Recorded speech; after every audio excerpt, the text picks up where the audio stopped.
बारिश का पानी सुनसान गली की ईंटों पर टपक रहा था। दूर कहीं बिजली की कड़क सुनाई दी। गली और बिल्ली छतरी के नीचे चल रहे थे। कदमों की चाप पानी में गूंज रही थी। बिल्ली ने आहिस्ता कहा, यही है वो रास्ता ना, जहां से सीधा पुरानी हवेली जाती है। गली ने हल्का सा सर हिलाया। हाँ, लेकिन तुमने सोचा है अगर हमने कुछ देख लिया तो? इससे पहले कि बिल्ली जवाब देता, सामने धुंध में एक साया उभरा। वो चन्या थी, बाल भीगे हुए, आंखों में एक अजीब चमक। वो धीरे से बोली, क्या तुमने कभी सोचा है कि कोई तुम्हारा ख्वाब देख रहा हो और तुम उसी ख्वाब में फंस जाओ? अगर कहानी पसंद आ रही है तो वीडियो को लाइक करें, चैनल को सब्सक्राइब करें और कमेंट में बताएं कि कैसी लगी। गली और बिल्ली एक दूसरे को देखने लगे। सवाल सीधा दिल पर लगा, लेकिन जवाब देने का हौसला नहीं था। चन्या ने इशारा किया, चलो, वक्त कम है। वो तीनों धुंध के बीच चलते चलते एक बड़ी सियाह हवेली के सामने रुक गए। टूटे हुए दरवाजे पर जंग की बदबू, दीवारों पर पुराने खून के धब्बे, जैसे किसी ने साफ करने की कोशिश की हो मगर नाकाम रहा हो। चन्या ने आहिस्ता कहा, इस हवेली में एक कमरा है जिसमें जाने वाला वापस नहीं आता। बिल्ली ने खनखनाती आवाज में पूछा, क्यों? चन्या बस मुस्कुरा दी, जैसे जवाब न देना ही ज्यादा खतरनाक हो। हवा में अजीब सी घंटी बजने की आवाज आई, जैसे किसी ने बहुत पुरानी इबादत गाह का दरवाजा खोला हो। वो एक बड़े कमरे में दाखिल हुए। अंदर सिर्फ एक पुरानी झूलने वाली कुर्सी थी। कुर्सी पर एक नोट रखा था। गली ने उठाकर पढ़ा। जिसने ये पढ़ा वो सच से ज्यादा देर दूर नहीं रह पाएगा। बिल्ली ने पीछे मुड़कर चन्या को देखा।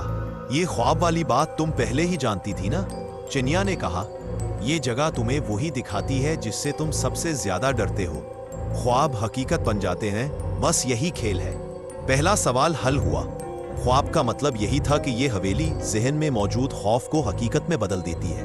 लेकिन अगले ही लम्हे चन्या ने दूसरा सवाल फेंका, अगर तुम्हारा खौफ तुम्हारे सामने जिंदा हो जाए तो क्या करोगे? अचानक कमरे की रोशनी मद्धम हुई। दीवारों पर साए रेंगने लगे।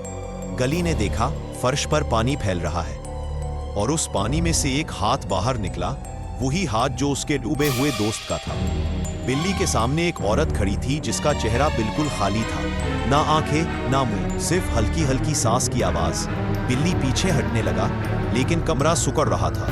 चन्या खामोश खड़ी सब देख रही थी, जैसे ये सब उसके लिए नया ना हो। चन्या ने आगे बढ़कर कहा, ये सब हकीकत नहीं है, ये तुम्हारा दिमाग है। लेकिन अगर दिमाग हार गया तो जिस्म भी हार जाएगा। गली ने हिम्मत करके बोला, तो फिर क्या करें? चन्या ने कहा, डर को नाम दो, इसका सामना करो और देखो क्या रह जाता है। बल्ली ने आंखें बंद करके कहा, तुम सिर्फ मेरा खौफ हो। अचानक वो खाली चेहरा धुंध में बदलकर गायब हो गया। गली ने भी पानी में झांक कर कहा, मैं तुम्हें जाने देता हूं, और हाथ नीचे डूब गया। चन्या मुस्कुराई, लेकिन फिर तीसरा सवाल कर दिया, अगर तुम्हें यह फैसला करना पड़े कि अपने दोस्त को बचाओ या खुद को, तो तुम क्या करोगे?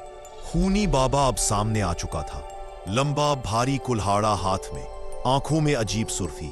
वो कुछ बोलता नहीं था, बस सांस की आवाज और कदमों की धमक। उसने सबको अलग अलग कमरों में धकेल दिया। गली एक कमरे में अपने डूबे दोस्त के साथ बंद हो गया। बल्ली उस औरत के साथ जो अब हंसी रही थी, और चन्या खूनी बाबा के सामने। चन्या ने कहा, बस करो, अब खत्म करो।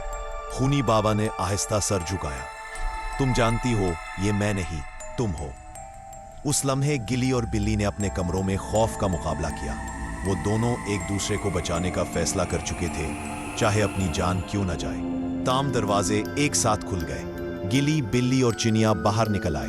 हवेली के दरवाजे पीछे बंद हुए और जैसे धुंध में तहलील हो गए। चन्या ने आखिरी बात कही, डर सिर्फ तब ताकतवर होता है जब तुम इससे भागो। लेकिन वो मुड़ी और आहिस्ता से बोली, लेकिन ये सिर्फ पहली रात थी।